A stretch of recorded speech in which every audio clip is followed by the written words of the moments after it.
দেতা কোৱা হীৰাতকৈ কিবা টান ধাতু আছে নেকি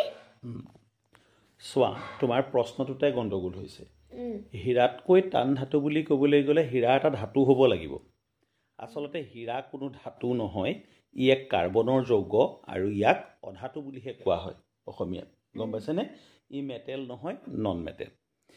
নন মেটেলৰ ভিতৰত আটাইতকৈ টান অৰ্থাৎ অধাতুৰ ভিতৰত আটাইতকৈ টান বস্তুটোৱেই হ'ল হীৰা গম পাইছেনে পাইছোঁ আৰু ধাতুৰ ভিতৰত আটাইতকৈ টান ধাতুটো হ'ল ক্ৰমিয়াম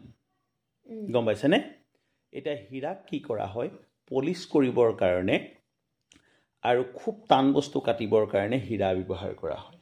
আমি এটা চিচাবিলাক কাটোতে বা আইনা কাটোতে হীৰাৰ ব্যৱহাৰ কৰোঁ গম পাইছেনে